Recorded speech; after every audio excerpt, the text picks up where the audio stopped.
All right, here we go. Here we go. Three, two, one. And welcome to Inside Israel, everyone. I'm Joel Chasnoff coming to you from Ra'anana, outside of Tel Aviv. It's the week of February 19th, 2025. And this week's episode is called What's Happening in Jewish America. And just give you a little background on that. During the years 2023 and 2024, I spent about a total of 14 months in North America. Most of it was in the US. That's over a year. And what I want to do tonight is just offer you my take on the state of Judaism in the United States right now. That's talked about a lot. I think I'm in a unique position because I live in Israel and can see what Judaism is like here. But also, I grew up in the US. And so I know what it was like when I was a child and maybe now how it's different. So that's going to be what we're talking about tonight. And again, it's my take on it. I'm just one guy with one opinion and sharing my unique position on the matter. Before we do that, a couple of things. First of all, many of you wrote in response to last week's episode offering advice on what else I can do to book shows and where I can perform in the US. I just want to make clear there are still plenty of opportunities for me to perform in the United States. I get invitations. If anything, what's hard right now is turning things down. It's hard to walk away from income, especially when you live in Israel and you're being offered dollars. But really, the only way to build a career here in Israel is to, at some point, say no to certain things. Now, at the same time, what I did want to make clear, and maybe I should have made this clearer, is that I think in general, performers are finding themselves at a crossroads, whether they're comedians, musicians, or what have you.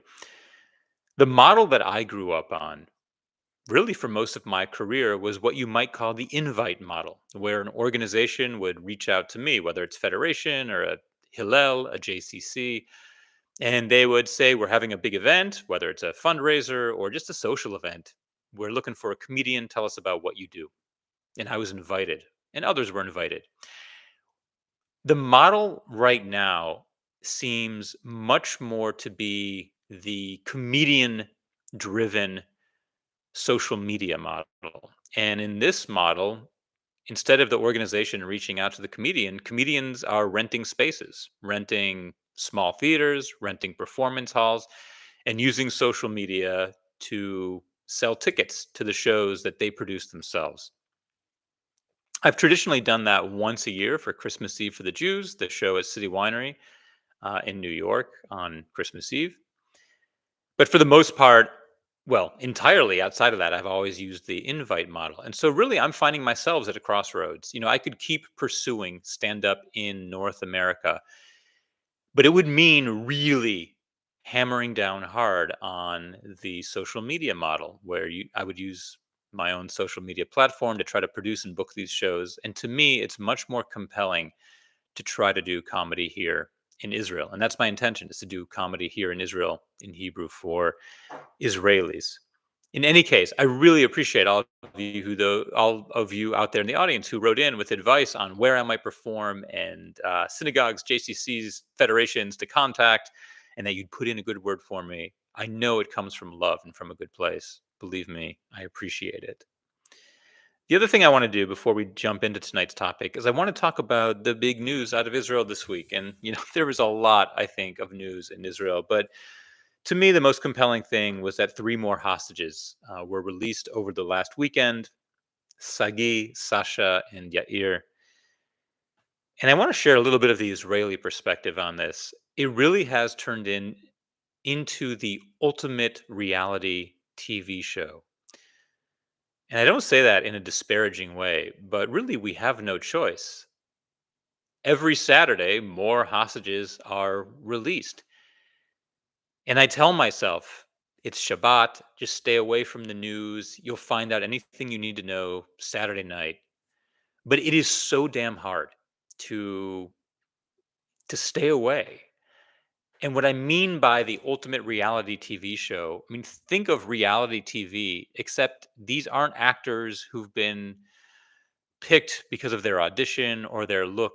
These are our fellow civilians, our brothers and sisters who were taken out of Israel and are being held hostage in Gaza.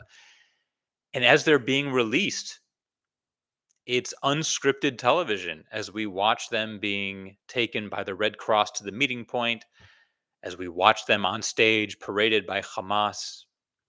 It sounds perverse to call it a reality TV show, but that really is what it has become. We're glued to the news over the Shabbat because we can't help but watch as our fellow citizens are released. So it really does take over the country every Saturday, this release of the hostages.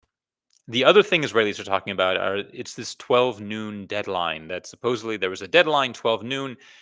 If all hostages were not released by 12 noon on Saturday, all hell would break loose. Those were the words, or close to the words of Trump, and then Bibi Netanyahu echoed those words.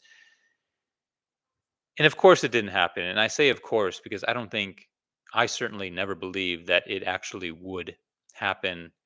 I think Trump, in a way, can be excused for saying this because we know Trump says these sort of grand things, these big, bodacious statements. But Bibi should not have gone along with it because Bibi, a lot of Israelis are saying, looks like a fool. Bibi said, if by 12 noon all hostages aren't released, then yes, the U.S. will back us as all hell rains down on Gaza.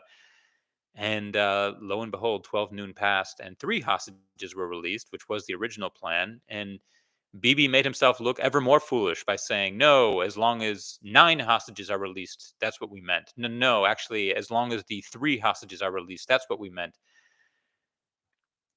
More and more, Bibi is starting to look foolish to the Israeli public, at least in the circles that I am in right now. And all the more so as new evidence is emerging that one of the members of Netanyahu's Bibi's team here in Israel has been in touch with Qatar, sort of working as a double agent, planting news in the Israeli media that's favorable to Qatar in exchange for payments, which means that basically Bibi was colluding with the Qatari government. It's reached the point where for me and a lot of Israelis, it's absolutely absurd that this man is still in power. And yet at the same time, we truly feel powerless. We don't have any way to get rid of him. We don't have any recourse. And he goes on saying these foolish things about all hostages being released by 12 noon, when most of us know he has no intention and no way of actually backing that up. So that's what's on the lips of Israelis this week, among many other topics. As like I said, it's been a big news week here in Israel. The other big piece of news that I want to touch on is a full page ad in the New York Times that was placed by a number of well known American rabbis and Jewish celebrities in the US. And in this full page ad, they were basically saying that they are against the idea of ethnic cleansing. They are against Trump's plan to remove Gazans from Gaza. And I think this idea of removing Gazans from Gaza, it's extremely complicated. I don't know how realistic it is. On the one hand, Gaza, in large part, has been destroyed, and it doesn't make sense to keep people in Gaza for the next 15 years while Gaza is being rebuilt. At the same time, can you forcibly remove a people from the land they're living on? It's a complicated question. It's not an easy one. But I really, really must say that I take issue with American rabbis placing an ad like this in the New York Times. I don't know if you know what it costs to place an ad in the New York Times. I had to look it up. It's $150,000. So let's think about this. As we speak right now, there are Jews sitting in dungeons, in chains, underneath the hellhole of Gaza. They are being starved. They are being abused. They are being tortured.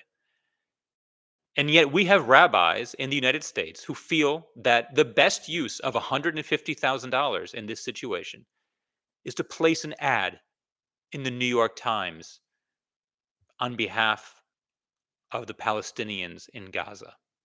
Again, I'm not saying it's not an issue and one that needs to be debated, and maybe one that's problematic. But my question is, why did you become a rabbi if this is what you're doing? What was your calling to serve the Jewish people if all you're going to do is stick up for the other side? The other side, which broke the ceasefire on October 7th and kidnapped over 200 Israelis. So you have to ask, why would these rabbis do this? And to me, it's simple. I'm not going to name names here. You can look it up. You can look at the rabbis on this list. These are rabbis who are, for the most part, trying to sell their brand. One of these rabbis, I know how this rabbi makes the majority of their money.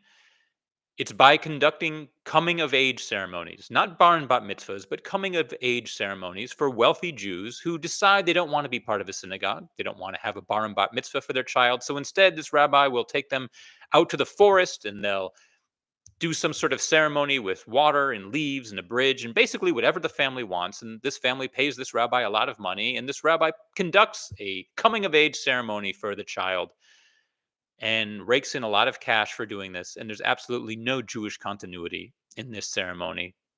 But it's a way for this rabbi to make really good money, much more than they would make serving in a congregation. Other of these rabbis have books to sell. They have speaking gigs to get paid for. And the way they do this is by keeping up their brand as the rabbis who speak for ethics and who speak for humanity.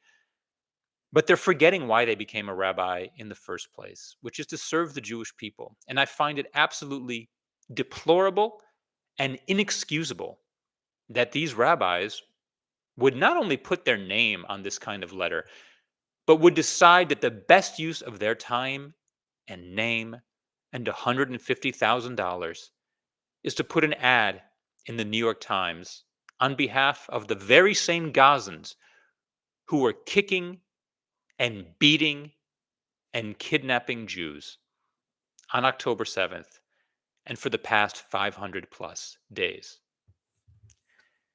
Now, this is actually, unfortunately, a good transition for our topic of this week's podcast, which again, the title of which is What's Happening in Jewish America.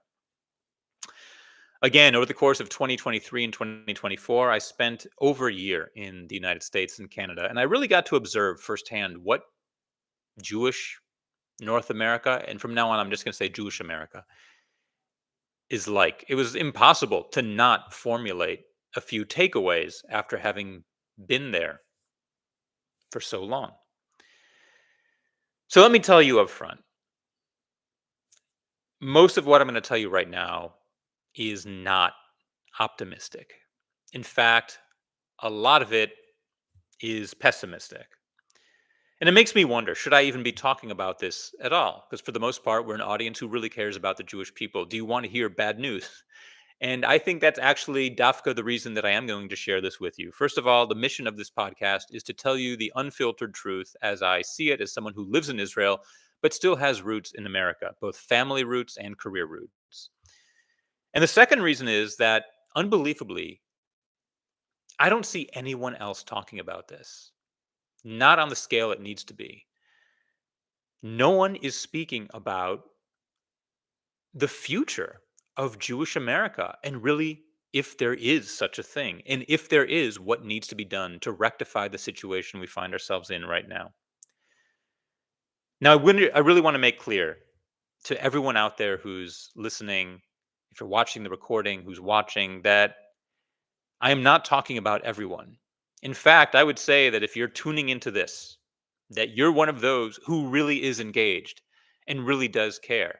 And not just this podcast, but if you're listening to the daily briefing from the Times of Israel, or you follow Chaviv Retegur, or you are reading daily J-Post and Haaretz, Yediot, or Walla, if you're engaged and up on it, then this is not you that I'm talking about. But unfortunately, I do think that you are in the minority. So, yes, I am talking in very broad strokes here. But with that disclaimer out of the way, let's go ahead and get to it. So, the overall trend that I came away with after that year's time in the US is that the number of Jews who are genuinely engaged with being Jewish is both shrinking and it's primarily older. Now, what do I mean by genuinely engaged? The way I see it, Judaism really is supposed to be a way of life. It's interwoven into the fabric of who you are. But for too many Jews in America, what I'm seeing is that Judaism is a hobby or an activity. The same way that golf is a part of their life or enjoying the opera is part of who they are. That's what Judaism is for them. It's a part of who they are. It's an activity they do here and there. And it's not something that is leading to Judaism being passed on. And to me, Jewish continuity is very important. I think a lot of the institutions and organizations we have in America right now, they are solving the problem of getting Jews engaged now, but they are not addressing the longer term, the bigger term picture of keeping Jews engaged, not just for the next generation, but for a few generations to come. I did not come away from those 14 months in the US with the sense that the grandchildren of a lot of the people I met are going to be Jewish. And sometimes they told me flat out that their children had married people who aren't Jewish and they're not raising their kids Jewish. And sometimes it's just the sense that I got by their absence from the places that I was. But it does make me wonder what the future of American Judaism is going to look like. And by the way, statistically, what's being projected is this is that by the year 2100, 80% of the world's Jewish population will live in Israel. We're talking 20 million people. There are 10 million people living in Israel right now, about 8 million Jews. So we're talking more than a 100% increase in the number of Jews who are living in Israel right now than are right now. So by 2100, we're expecting that 80% of the world's Jewish population will live here, 20 million Jews, with another 4 million Jews scattered throughout the world in the US, UK, Australia, and elsewhere in the diaspora. So, what specifically is going on here? Well, I want to distinguish, first of all, between reform, conservative, and reconstructionist in one category, and orthodox in the other category. What I'm talking about right now does not apply to the Orthodox, because I must say that the Orthodox communities that I was performing at, they really seem to be passing it on.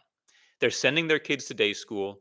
Judaism is not just a weekend activity or a once in a while activity. It is something interwoven into their daily lives. To be clear, they are paying the price for it. And I mean that literally. The amount of money they have to put into Jewish day school and summer camp. It's we're going to get to that, but it's shocking what it costs to keep a child engaged Jewishly in America these days. It's really a crime that we're committing against ourselves. But what I'm talking about mainly is reform, conservative, and reconstructionist. Now, there's a lot of talk about whether those first two movements, reform and conservative, are going to exist in 20 years and maybe even in 10 years. And when I talk to you right now, I'm going to talk to you through the lens of Jewish continuity, which to me, as I said, matters quite a bit. Here's what I'm seeing. I'm seeing that who is attending reform and conservative synagogues, by far, it's mostly older people. And you can say, yes, but this is because of time constraints, that younger parents just don't have the energy or the time to get their kids to synagogue on the weekend. It's not that they don't care, but they just don't have the time. And you could also say that maybe there are things that the synagogues could do differently and better. Maybe that the services are too watered down, that there's too much English, or that they're too distant, that there's too much Hebrew and the masses aren't able to follow. Some have complained that services are too much like a concert where the cantor is on stage singing the prayers, but everyone else is just kind of watching and not really following. You could also say that dues are too high, and that's certainly a problem as well. And yet, I can't help but compare it to my own childhood. I grew up in Evanston, Illinois, right outside of Skokie, and my family went to synagogue, if not every Saturday morning, then 3 out of 4. It was just what we did. And one reason we went is because there were other parents that were my own parents' age who went to synagogue, and I had kids that were my age in synagogue. So it was a fun place for me to go. And I was a leader of junior congregation, and there were my friends were in junior congregation with me. So it was worth going, even if it meant I had to cut short my Saturday morning cartoons, which I did. What I saw in the Reform and conservative synagogues that I went to on this past tour, when I would be there for the entire weekend and I was there Saturday mornings, I did not see many families at all. I barely saw any kids, and the ones I did see were almost completely unengaged. And for that matter, a lot of the adults also weren't necessarily able to follow along in the services. I do think that, let's make clear, I do not blame the synagogues or the rabbis here. If anything, I see rabbis making more of an effort than ever to try to reach congregants where they are in ways that didn't exist when I was a kid. Some things that struck me are like Torah discussion groups before services on a Saturday morning. So for that, those people who didn't want to necessarily come to the service, but they wanted to participate in somehow something Jewish on Shabbat morning, they could take part in a discussion group. And I love that. And activities for the kids during service, or discussion groups and activities after the service for families. I do think that synagogues are trying to get to reach Jews where they are at. But the bottom line is, I just didn't get the sense that being Jewish is really all that important to American Jews in their 30s and 40s. I'm talking about parents who have younger kids at home. And these are the families who went to synagogue when I was growing up. So it's not like it can't be done. It just seems that in these movements, folks have decided that Judaism is not an important enough part of their lives to really integrate it into who they are. And by it's significant, I mean that they're integrating it into their lives in a way such that their kids are going to want to down the road in future generations.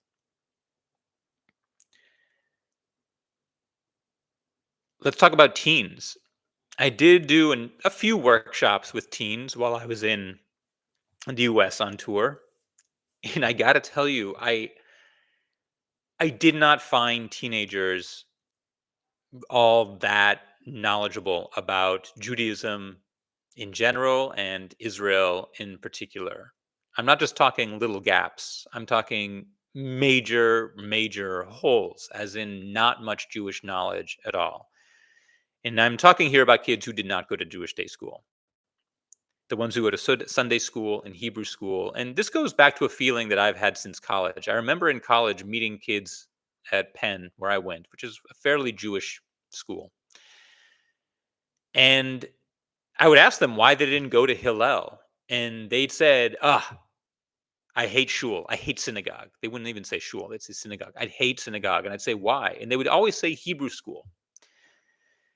I have felt since college, I have felt that Hebrew school just might be one of the biggest problems, self-created problems that the Jewish people in America have. And it's not too much of an exaggeration for me to say that I feel Hebrew school, Sunday school has been a disaster, in the sense that I actually think it has turned more kids off from Judaism than had we just not sent them at all. The idea of making them go to extra school on Sunday mornings, an extra school 2 or 3 times a week when their friends don't have to, and where the curriculum really it's not able to be rich enough to really engage them and reach them. I kind of feel like Hebrew school may have done more harm than good. I'm not a big believer in it. So I did not find the non-day school teens that I met, they didn't impress me with their Jewish knowledge. I had a number of events at Jewish day schools where I both performed for parents and maybe as a fundraiser and spoke to the kids.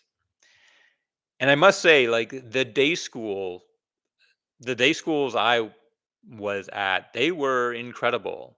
Each in their own way, they each have different models of reaching the students and of seeing what, their visions of what roles the parents and the teachers have. But these are the kids with solid Jewish knowledge. These are the kids who could talk to me and ask deep questions about Israel and who could argue back and who had some sense of being able to speak Hebrew. They'd been to Israel, many of them. The problem, obviously, with Jewish day school is the enormous expense. I remember when I was living in New Rochelle, at one time we were sending three of our kids to Jewish day school, a Jewish day school that we loved. And it was roughly $28,000 a year. That was the ticket price, the sticker price, as they'd say. Now, we got aid, as many families did. And I'm not ashamed to say that we got aid because that would have come to, well over $75,000 a year for day school. But this is, this is an issue that we be examining is just the high, high cost of being Jewish in America. Fundraising. There are a number of organizations out there who primarily are engaged with fundraising for the Jewish people or for Israel. And again, here I am seeing that mostly older people are giving to these organizations. I feel like a lot of these Jewish nonprofits, the umbrella ones, they haven't made a compelling case to younger people why they should give to their organization and not to the local food bank or the American Cancer Association or some other well deserving nonprofit.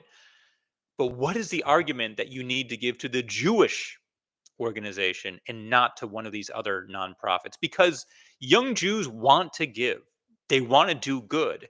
I just think we need to make a more solid case why we should be giving in the Jewish world and not to some of these other nonprofits outside of it.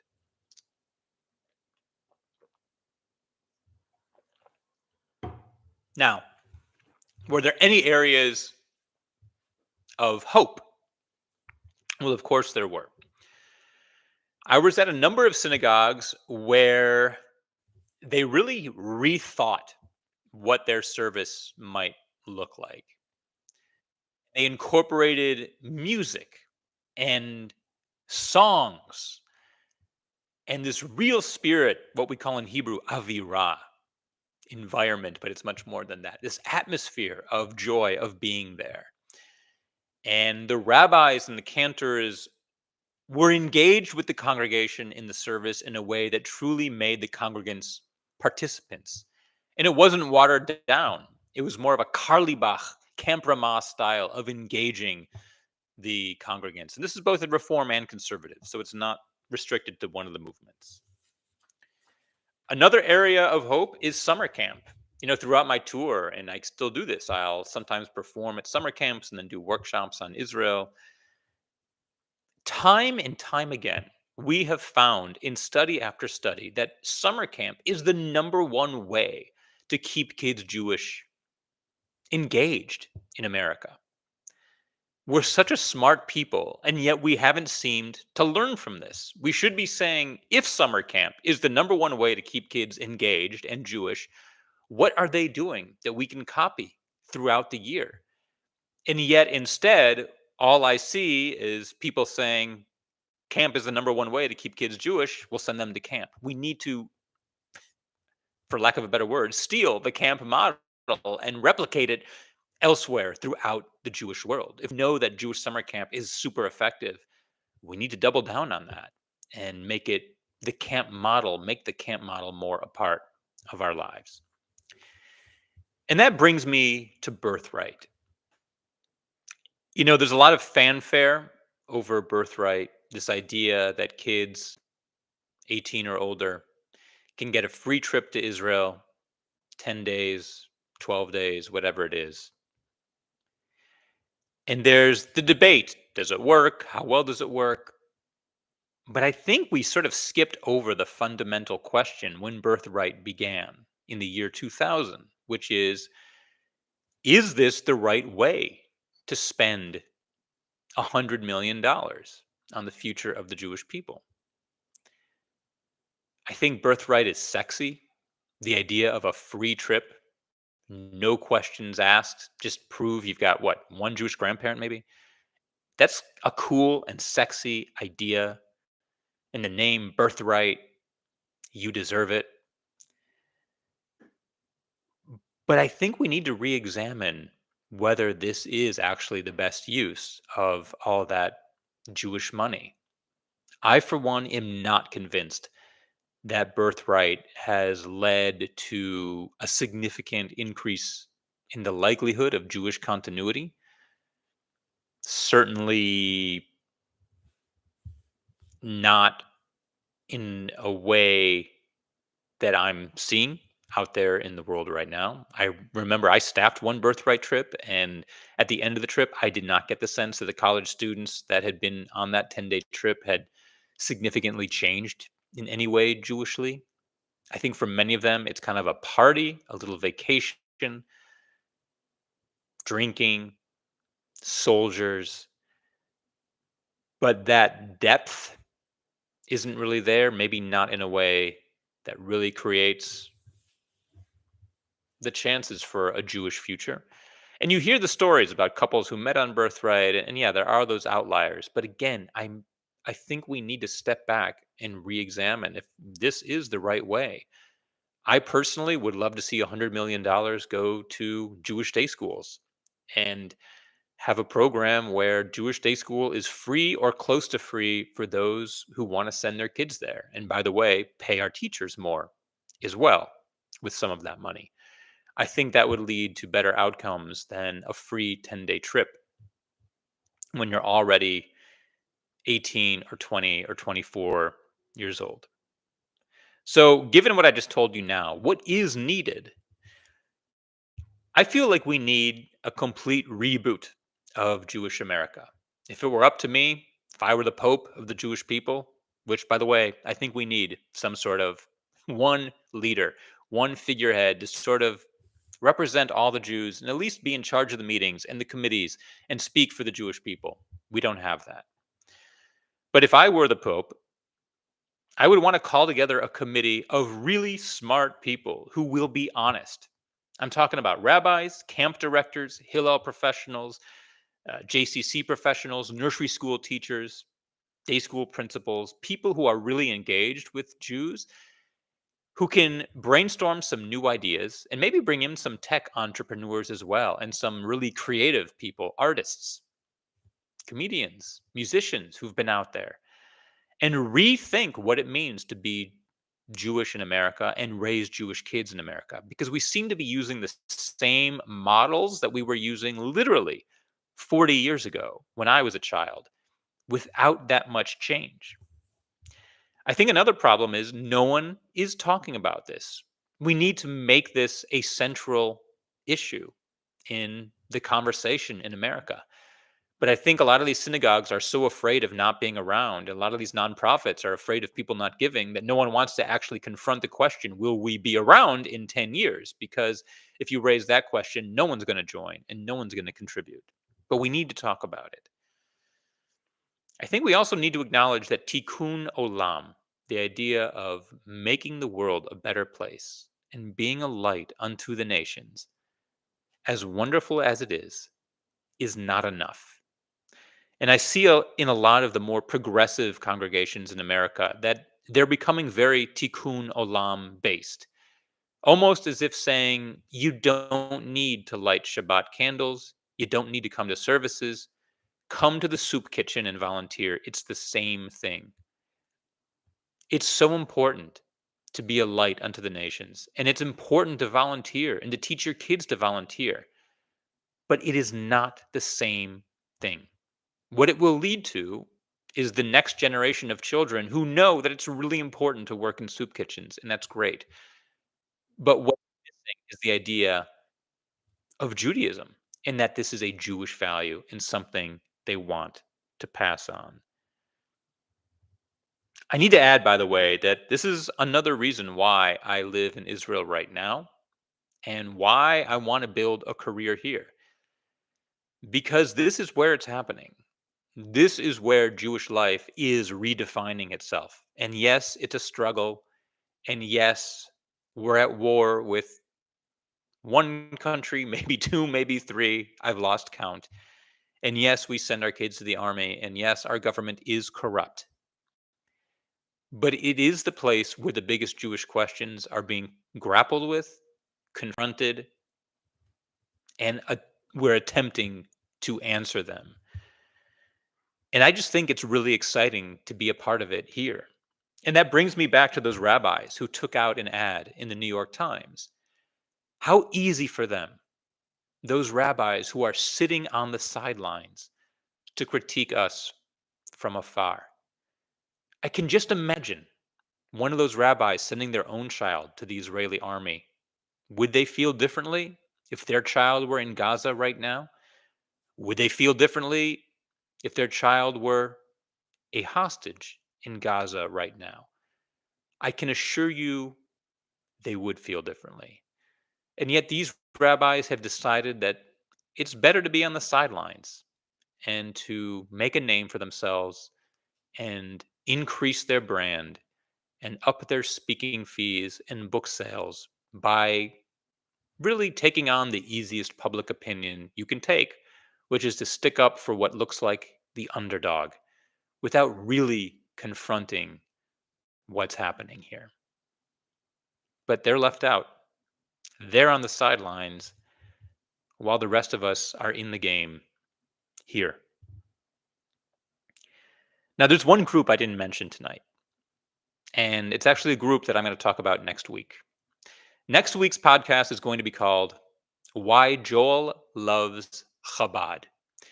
And when having this discussion about Jewish America, you can't have this conversation without acknowledging Chabad and the role they're playing and what they are doing, and in many ways, upending the entire model. It might be one worth copying. But again, that's such a big topic that we're going to save it for next week. I want to get to a couple questions before we close this off. Both of them having to do with humor, and I love these kind of questions because I could talk about comedy all day. This one's from my good friend Harold in the Philadelphia area. Harold in the Philadelphia area. Harold writes, "I want to know about humor. What is an example of humor that Americans find funny that Israelis do not, and vice versa?" And I had to think a long time about this question. I can easily tell you about examples of humor that Israelis find funny that Americans do not. For example, I would say that Israelis are much more willing to laugh at dark gallows humor. I'm talking Holocaust humor, humor about suicide bombings, humor about the hostages in Gaza right now. I was at a comedy show the other night in Ramat Gan. Part of my comedy school, I'm going out to clubs and scoping the scene. And comedians were talking about the hostages in Gaza, not in a nasty or mean way, but in a this is reality. This is the life we're living right now kind of way. Israelis will laugh at that, and we're sort of relieved to laugh in that kind of a situation. It's much harder for Americans in general to laugh at that kind of dark gallows humor. I had to think a little bit more to figure out what kind of things would Americans laugh at that Israelis would not. And for me, the answer is silly humor. I think Americans are much more prone to laugh at ventriloquists, to laugh at prop based humor like Carrot Top or Gallagher. I think Israelis are a little more cynical and skeptical and willing to laugh at that kind of I was going to say schlocky. Maybe I should say slapsticky kind of humor. Not that all humor in Israel is sophisticated. It's not.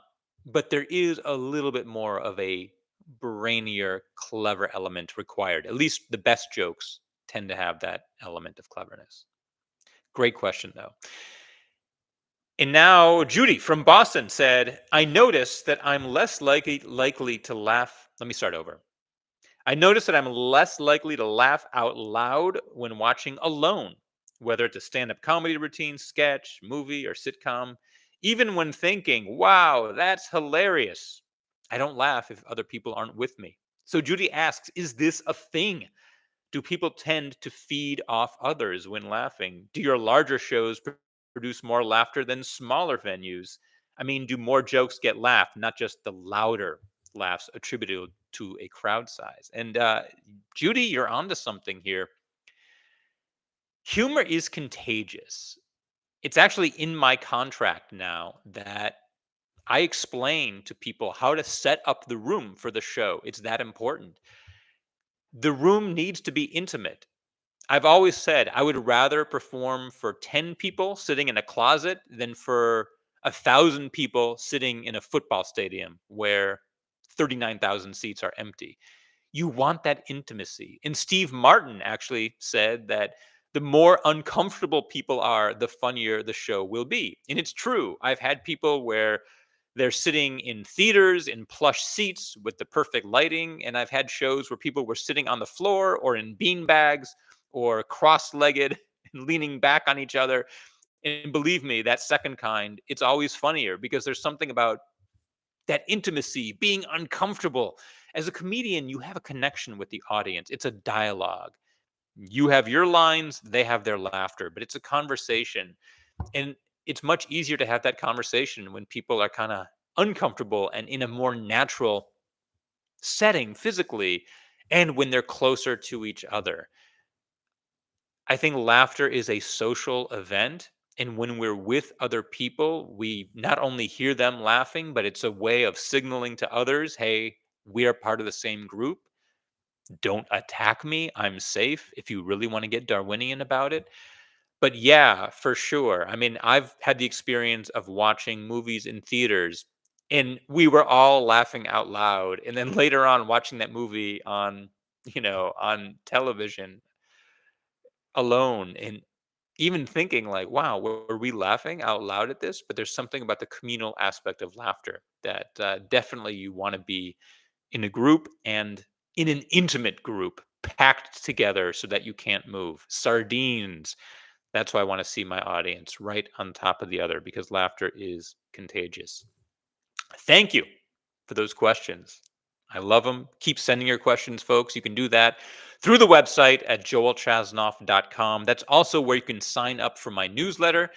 When you get that newsletter, it will send the links for these Inside Israel live broadcasts. And of course, you can always listen on Apple and on Spotify. These episodes drop on Wednesdays on those platforms. The next live broadcast is going to be next Sunday, February 23rd. Check the newsletter on this coming Thursday for the exact time. I can't tell you what time it's going to be right now because my schedule's a bit in flux, but we will be meeting again next Sunday. That's the 23rd of February. And again, the topic next week, why Joel loves Chabad. Thank you for tuning in, everyone. Keep your questions coming. I hope you enjoyed this as much as I did. And a week of shalom and shalva for all of us. Lehitraot.